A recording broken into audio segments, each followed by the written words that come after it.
All right, we are ready to rock and roll with another episode of our incredible classes for Discover Love Academy. I am Jacqueline Nichols, the founder and creator of this magnificent program, bringing such a glory of experts together. We are so blessed and honored because each of these experts are bringing in their excellence, their love of their passion, of their profession. And it is such an exciting time because this is for you to listen and learn. We're here to support you. We're here to walk this whole love journey with you at every stage. And I'm especially excited for our upcoming speaker because this is about health and nutrition. So you guys are going to get a chance to understand that love isn't just about, hey, how do you flirt with the next person, but what are you bringing? How are you taking care of yourself? So I am excited beyond belief. A long time friend is going to be able to contribute her excellence in the knowledge that she has grown with her own business of sharing health and nutrition. So Nikki, jump in and tell us, what is it that gets you so excited to support people on their health journey and why you want to be a part of Discover Love Academy? Well, when you asked me, I was so excited. Like, this is so up my alley, making people feel good about themselves and come into relationships in a healthy way. And it's not just nutrition, but in all of the areas of your life. So I just love helping people become the best versions of themselves. And so that's why I'm excited to be here today. Awesome. And that's what's really powerful because everyone is coming with like this huge dose of love and support and genuine commitment to supporting our clients. So every single week we have something new to share and contribute in a way that's really exciting. And it was awesome because as soon as I announced that I was looking for experts, you were right on it. So I was like, yes, this is perfect. So I am excited to learn what it is that you have for our amazing members to listen from the experts, I should say. So can you give us a little background about yourself? Yes. I'll do the short version. My short version is that I married my high school sweetheart. We've been married for 22 years, been together for 24 years, which means we got married when we were 10, right? Exactly. And I have 6 kids, 4 home-baked, 2 adopted, and then we've had 46 foster kids over a period of 8 years, which means I understand stress within relationships really well. I've been there. And I'm in the process of a year-long holistic nutrition program to become a health coach, an official health coach. I'm about a quarter of the way through right now. Awesome. And then I've partnered with the largest health and wellness company in the world, honestly. And I'm just spreading hope and health to everyone who I can talk to. Absolutely. Well, you live your truth, and that's what makes me, when I look at who are the experts I want to inspire my members, are the people that are already living the path. You and your husband are absolutely adorable together, but you're a teamwork couple. You have a commitment. You know what it means to stick with what matters to you, but you also are seeing it through in the sense that you bring in so much love. You know, you've given birth to children, you've adopted kids, you have fostered kids, you obviously have a total open door policy. That's how I raise my kids. We got many knocks on the door late at night saying, I hear you're the home that lets kids just come and stay when they need a place to crash. So I am a huge softie for that. I love that you do that. And it's interesting because we have so many of our experts and coaches are happily married and just want everyone else to get this awesome feeling. So I applaud you for sharing in what you do and really understanding that you see it. You're seeing it on different levels, especially with health and nutrition. Mm-hmm. You're seeing people come in often in their worst or they've hit enough walls and it's really frustrating. So what are some of the things that you do to support people in really bringing out the best version of themselves? Well, I tell people I'm in their back pockets. So I want them to plug me into their phones. So my clients, when I'm working with them in the nutrition realm, most of nutrition is between their ears. And, how we take care of ourselves is really based upon how much we love ourselves. And so that's a little bit of what I'm going to talk about today because the nutrition part's easy. We all know what to eat. We all know, we've read all the books, we've heard it all, but there's a reason why we're not doing it. And so that's kind of how I work with my clients. I get them the right nutrition, but right alongside that train track, I work with them in their thinking and how they're loving themselves. I like that. So when you talk about like what's between the ears and how we're thinking, you know, there is so much knowledge out there, but that mind shift, how do we change? How do we look at it differently? Because I often say to people, you know, they'll hesitate dating somebody who's overweight. And the comment often is, you know, I want this petite and slender or super fit. And then I always say, but you know what? You can lose weight, but you can't gain a personality. Yeah. So if they're overweight and they're already a not nice person, they're going to still be a not nice person with less weight. But if they're an awesome person, they can lose weight as they build confidence. Right. But how do you kind of help someone who maybe feels frustrated because they're kind of trapped in the wrong body in their mind and they're not doing the work, which I know a lot of people actually keep on weight because it stops people from hitting on them. It makes it so they're feeling that, and they don't really realize how much they're blocking the attention that they could want if they felt more confident about their own bodies. So your question is, how do I work with them when they're stuck? Yeah. Honestly, they have to want to, and they have to make that conscious decision that they're ready. A lot of people will say, I'm ready. And most of the time I can tell if they are or they're not. A lot of self-sabotaging goes on with this type of program and personality. And so it's really like they have to be so ready. So I have a lot of heart-to-heart conversations with them about, you know, what their goals are and where they're at. And actually that could take me into attracting kind of who we are. Absolutely. Yes, definitely. Exactly. Okay. So we attract who we are. You guys all know this. I'm positive Jacqueline tells you this all the time. But what we need to take a step back, this is what I say to them, is like asking yourselves, what am I projecting out into the world? Really? Like, who am I attracting because of what I'm projecting? And if you're honest with yourself, then that's the best place to start. But it's really the starting block. So we have to work on ourselves so that we can come into relationships in a healthy way. Nobody wants to come in a big ball of baggage, you know? Nobody wants that. Yet, if that's what you are, that's what you're going to be attracting. So I ask people to take inventory of their health and how it's affecting, you know, how you're feeling and what you're bringing to the world and who in turn you're attracting.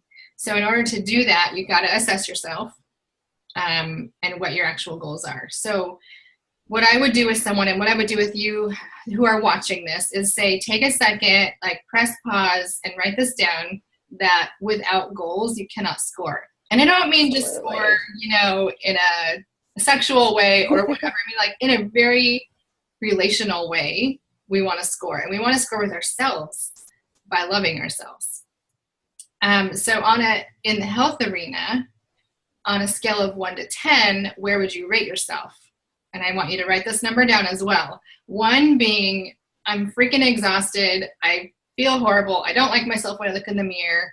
And 10 being, I'm awesome. I can take on the world. You know, where do you find yourself in there? Write that number down. And then realize that no matter where you are on the scale, we all can still grow. Like a 10 can still grow, and we can all still get better. And there's just room for improvement. And so I want you to write down the number 1 problem area that you are constantly thinking about.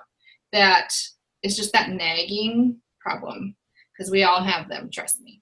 Everyone, even 10s, have something they would like to get better about. So I just want you guys to like write those things down and keep them to the side and realize that in order to change who we are and who we bring into our lives, that we have to change who we are at the core. Does that make sense? Absolutely does, because that's the part where people deflect and think somebody's going to fix them, someone's going to complete them. And so you're really bringing in some real inner core essence that people have to stop and go, okay, what am I really bringing to the table? I have a wonderful client that he started to look at the women that were attracted to going out with him. And he stops and goes, they're lovely ladies, but they're not who I really want to be with. And so he stopped dating. He went and got on a health routine, a physical activity routine. And he walked back into my office 3-4 months later, and I was so blown away. And he's like, yeah, if I want a healthy, fit woman, I need to be. I was like, show me those guns again. You know, he totally changed because he owned the decision of what he wanted to attract. So he completely lived the example that you said, and it worked. He's madly in love with a beautiful woman. That is absolutely certain. She said he came back. The man she really fell in love with is there because of that. And that's what's so important. And we forget how people really see us, and we think that they don't notice that we're not taking care of ourselves. So I love that you're bringing those things in and really making people stop, because that's, you know, as everyone's listening right now, own it. This is your truth moment. This is where you can be real. You can only lie and fib and come up with excuses to yourself so much. You need to just be honest. So I love how you're saying, just write it down, set it aside. This is what we're doing. Yeah, totally.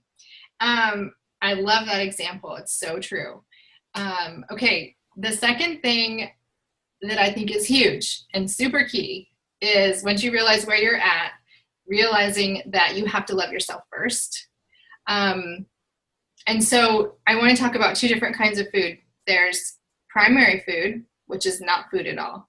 And then there's secondary food, which is food you put in your mouth. So primary food is nourishment that does not appear on your plate. And it includes elements like meaningful spiritual practice, loving your job, being in a healthy, loving relationship that brings you joy. What else did I write? Physical activity, just anything that feeds your soul is what is primary food.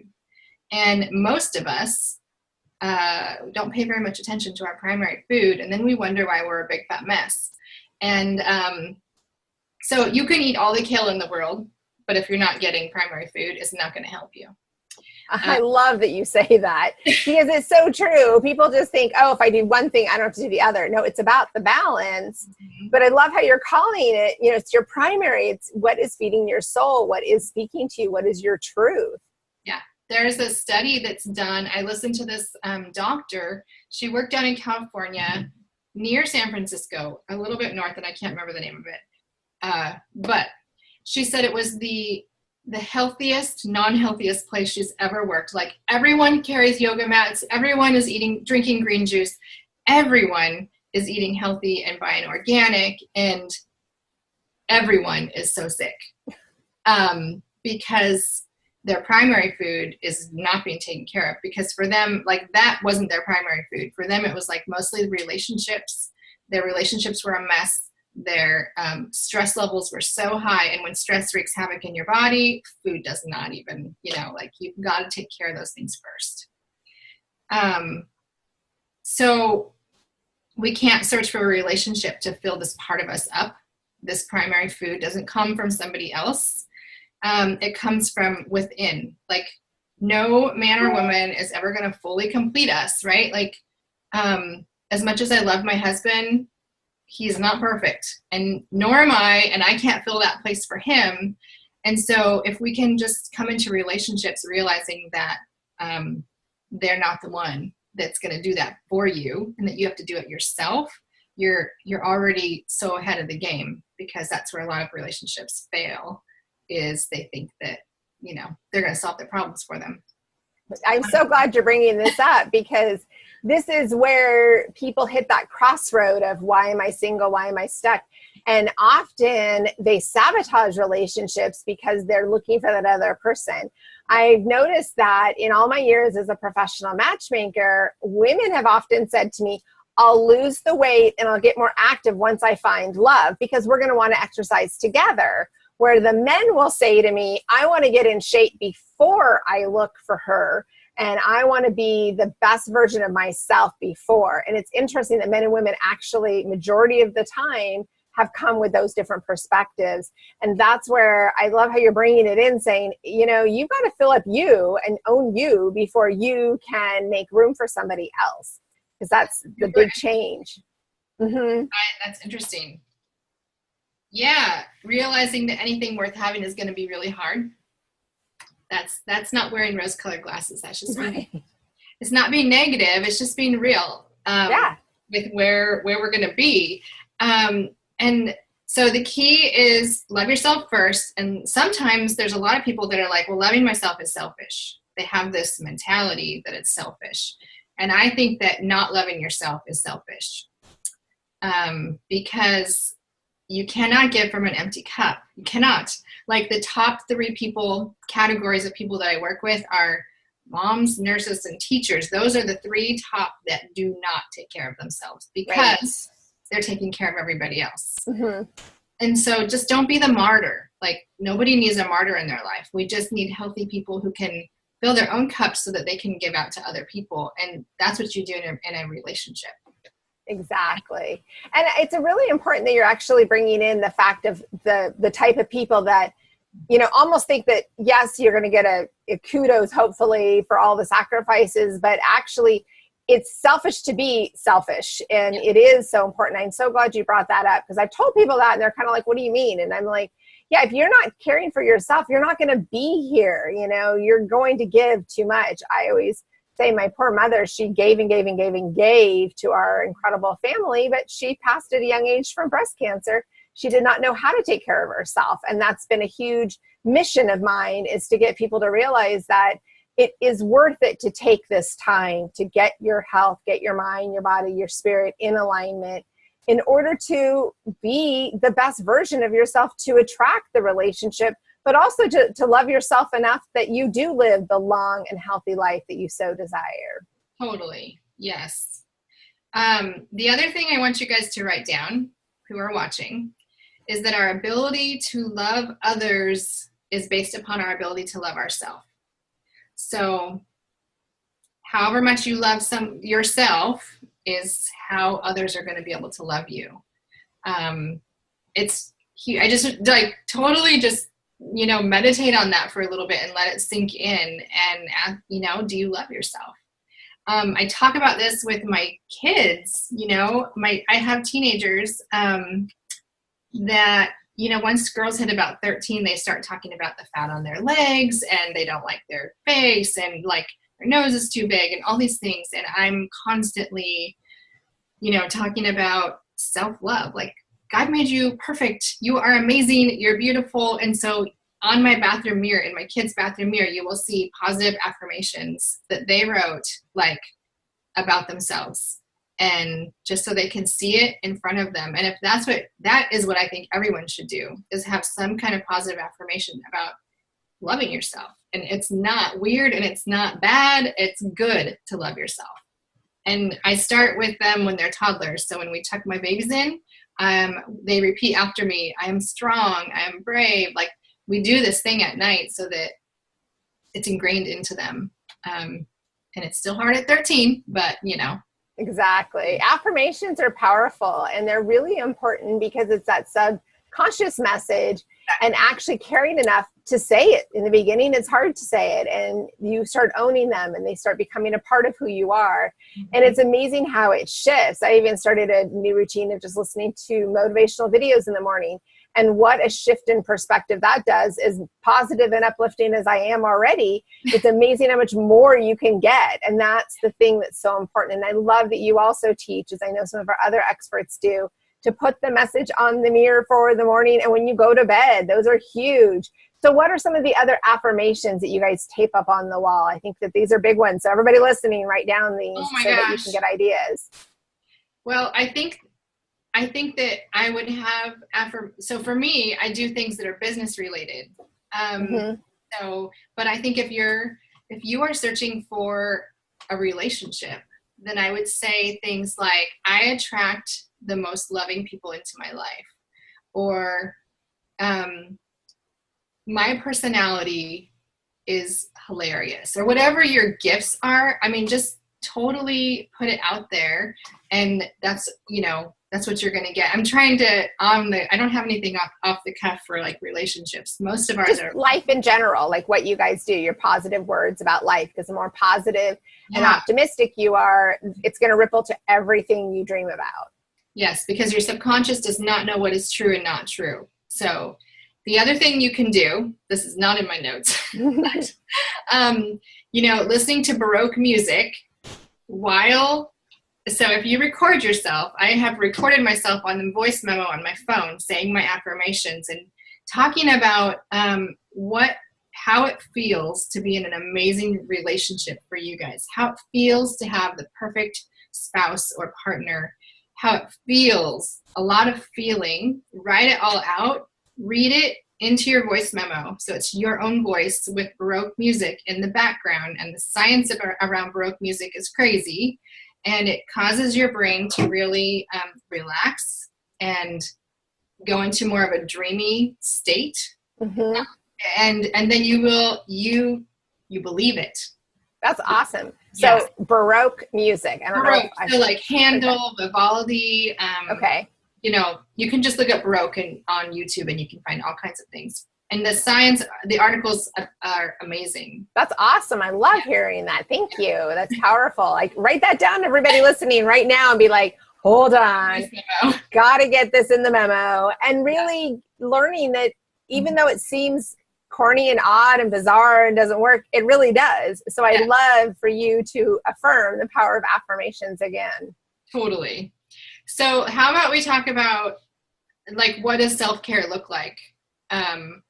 Like primary food look like for some people, because it looks different to everybody. So I think that's huge to figure it out for you personally. What does self-care look like? So for some people it might look like going for a run and like clearing their brain. And 3 years ago, if you asked me to go for a run and asked me if that was self-care, I'd be like, that is a cuss word to me. Don't even talk about me, because I wasn't there mentally. Maybe it's a cup of tea and a good book, like by yourself with quiet. I really like quiet because I have 6 kids. Maybe it's going to a yoga class just to like slow yourself down if you're just going. Maybe it's going hiking and being in nature. Like, what feeds your soul? Write that down. And, you know, it could be cooking for your family. If you love cooking, it could be that, like whatever brings you joy. But when you can write it down and then attempt to do like one thing a week for yourself, start there once a week. That's not too much. And just see how it feeds you and how you're able to give more when you take care of yourself. I do love to exercise because of the endorphins and that are released, and it makes me feel energized and happy. But it doesn't have to be exercise at all. The other thing I like to do with my husband is we go out in our hot tub almost every night in the winter and fall, where it's just us and no kids and no TV, no distractions, and we just actually have a conversation. Like, that feeds my soul. So thinking about what you can do this week to start implementing. I'm sorry, I keep looking at my notes. Because when you love yourself, you become more attractive to others. It is so true. As soon as a client makes that love shift of oneself, it's amazing. I comment all the time to clients, like, suddenly people are asking me out that I never expected, or people that are brand new that didn't even know them are asking them. And I go, because you're looking at yourself differently. You're projecting a different energy, and you're raising your deserve level. You're deserving a better connection. And that person wants somebody who feels they deserve better because they're better. Yeah. So it makes a ripple effect for sure. I love what you're saying. Like, these are really powerful things. As everybody's listening, I'm like, I can't wait to get feedback at the end to find out what is your trigger. Because for some people, it is that cup of tea. Other people, it is to go for a run. I had a client who recently went through a physical transformation, weight loss, really got clear on her eating and tracking what was important to her, her exercise, and she had it. She used to love to hold up for the whole weekend and just binge watch her shows. And that was like her predicted. She got the food on Friday, stayed in all weekend, and she was good because her job is an extremely high stress job. But then she realized she was isolating. She was separate from people. She was not making friendships. And she goes, I was coming back into work on Monday, just not really enjoying, and I had nothing to bring to the conversation but the new HBO series that she was hooked on, or some website she was hooked on. And she noticed that once she started doing the steps you've just talked about, how much better she feels. And then when she gets off track, her friends are like, have you not gone for a run for a while? And she's like, oh my gosh, it really was that. You know, you don't know until you start doing it. So I love that you're bringing this in.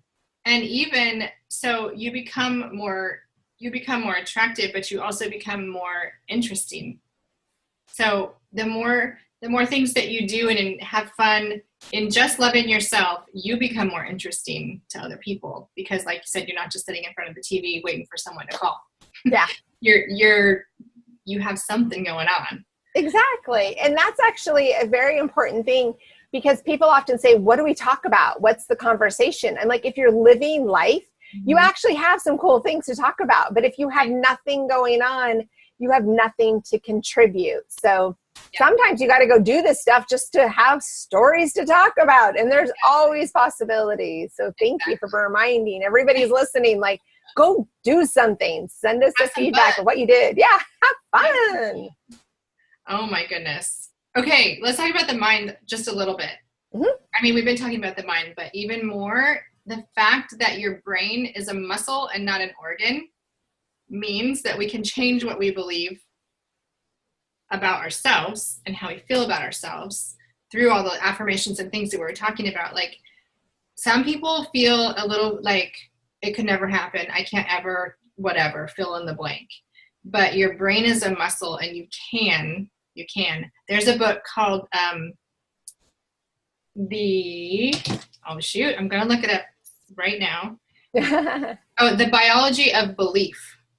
And it's really amazing. So it's just talking about, it's talking about a whole bunch of things that I don't understand because it's very sciencey. But it also is amazing in how we can change our brains, and we can change what we believe and then how we live our life. So, which we already know, right? But science really like confirms it all. It's so right. Cool. But it also is giving you, I love, one of the things that I keep hearing is you keep referring to other tools of knowledge, research, and experts. So this information you're giving isn't like, hey, I tried it, it was kind of cool. You're like, I read about it, I'm doing it. You're taking things to the next level. You're not just taking things at surface level. And I think that's what you're really speaking to. Everybody's listening right now. Dig a little deeper, figure out what it is, get inspired, take the next steps. And that's huge. Yeah. And if you can remember that the best answers are in the questions. So you've got to ask yourself the questions in order to find the answers. Most of us know what we need to do. Most of us, we know what we need to do. Maybe you need a little guidance in certain areas, but if you ask yourself the right questions, you'll get the right answers. Right. So for the mind, though, often this looks like, taking a few minutes in the morning for prayer, gratitude, journaling, whatever your thing is. And some people's like, morning's not my thing. Whenever you get up, if you start your day with gratitude and being grateful for where you are right now, it's huge. Huge, huge, huge. I give an example of like, I think about my kids all the time because they're kind of like my guinea pigs in the house. But when they are just complaining and whining and not happy, it does not make me say, gosh, I think I'm going to give them more. I think let me just spoil them. They're being so grateful right now. Like, no. Makes me want to cut them off. Exactly. Like, if you can't be happy with this. And so, like, we've all seen the kids at Disneyland, right? The kids that are so happy and everything is so magical and they're so grateful, and then the kids that are pissed off because they have to wait in line for the ride.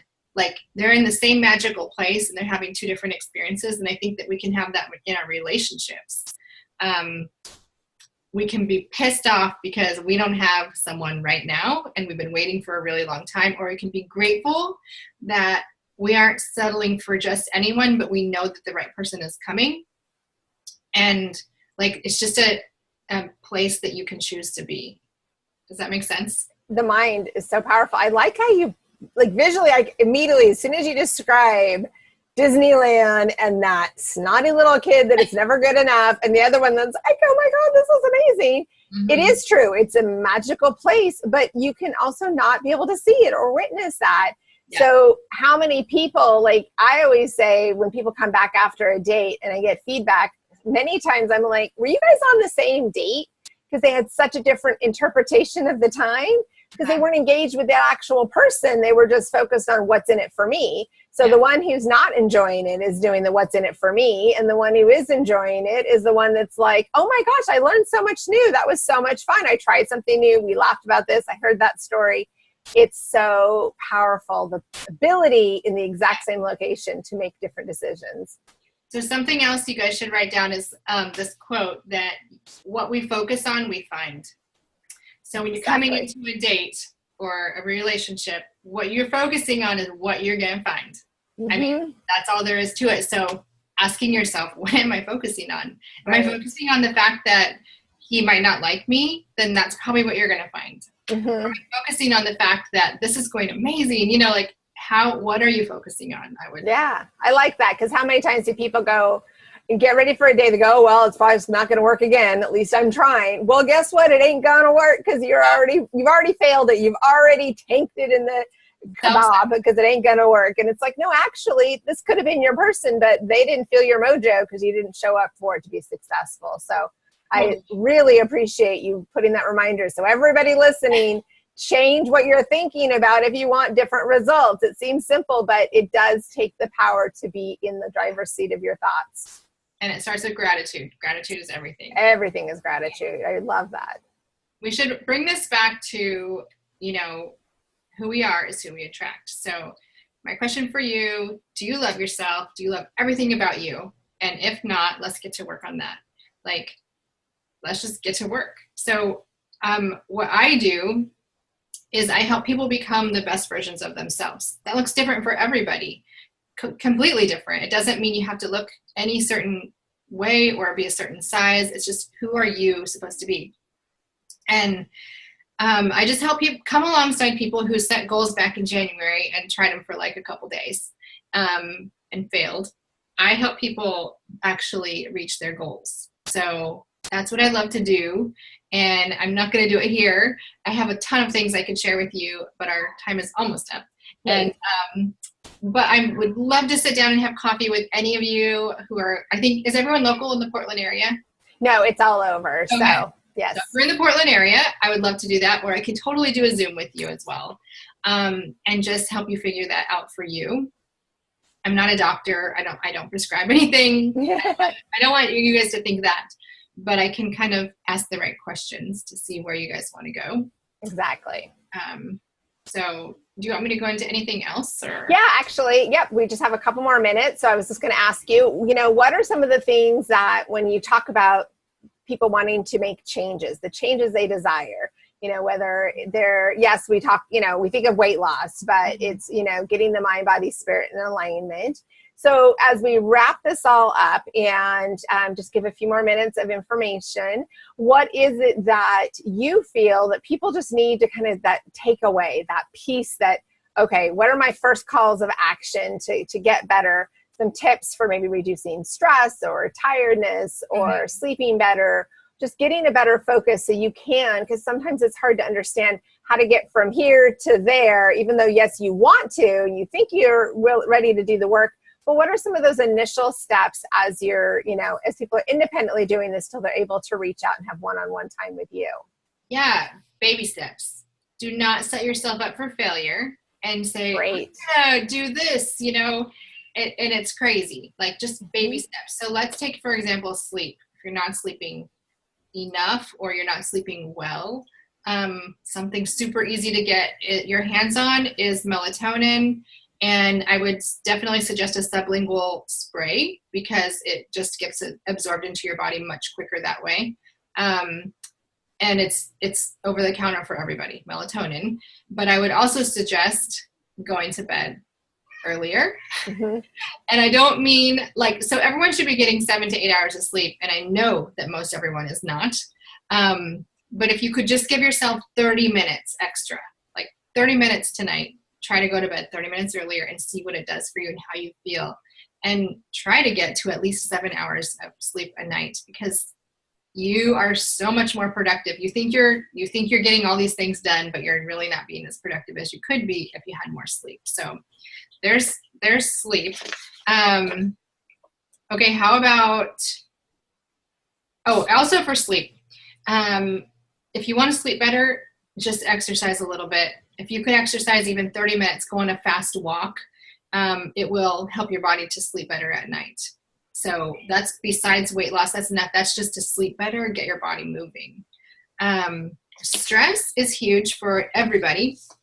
Stress is actually more, research than weight loss because we are in a microwave society. I mean, everybody is going at Mach speed and they're not taking time. So something free and easy for stress is deep breathing.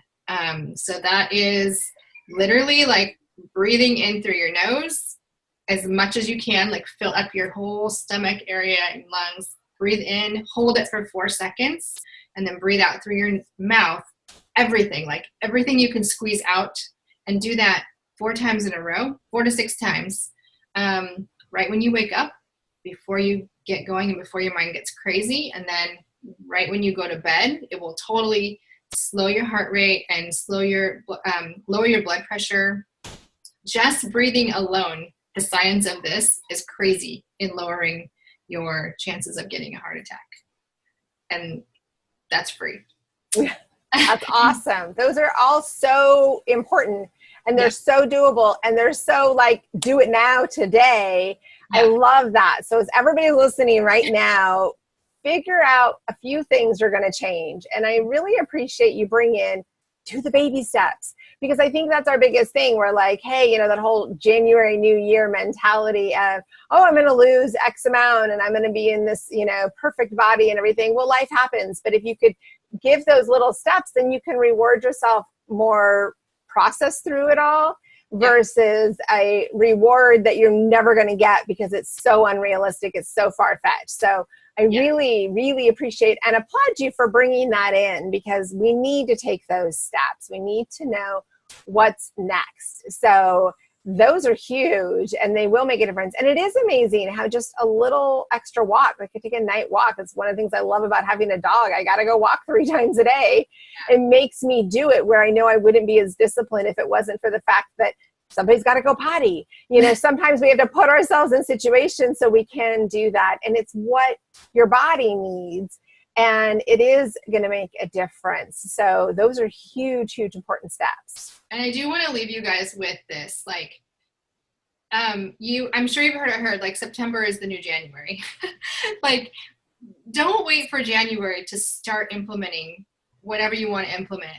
Do it now, because we're heading into the holiday season where you're going to be more stressed out. You're going to be running crazy, finding gifts, going to lots of socials. Don't wait for January. Get yourself under control now so that you're ready. Because, you're going to be meeting a lot of people during the holiday season, and there's so many functions you're going to go to. So be in a good space now versus waiting. That's just kind of mine. I'm so glad you brought that up. I was just talking to somebody about her saying, well, I'll wait till January for other goals she has. And I was like, why? Life's happening now. But it is such a great reminder how important it is, because people are wanting to flirt, wanting to meet people, want company during the holiday season. But also, why not prime the pump now? Because you're going to look phenomenal come January, because you're already a few months ahead. But it's owning at any point when you're ready, just say yes and take the baby steps. It's not about huge amounts you have to conquer, big, huge decisions. But every day, you just listed through this incredible conversation we've had, topics that we can make changes on. So there's a nugget throughout this whole thing. I'm telling everyone right now, replay, replay, replay. Keep listening, come back to it, because you're going to hear it differently each time you learn something. You're like, I need to go back and hear the next thing. We can only absorb so much. So we thank you so much, Nikki, for everything you've just given. Our group is going to just transform. I'm excited for the feedback. Can't wait till your next quarter, and just seeing everybody moving forward on their journey. So thanks for supporting health and nutrition, and really helping people to see what you project is what you get in return. Thanks for having me. Absolutely. You did great. We so appreciate it. So thank you. And I'm excited for everybody to follow up with you soon. Okay. Thanks.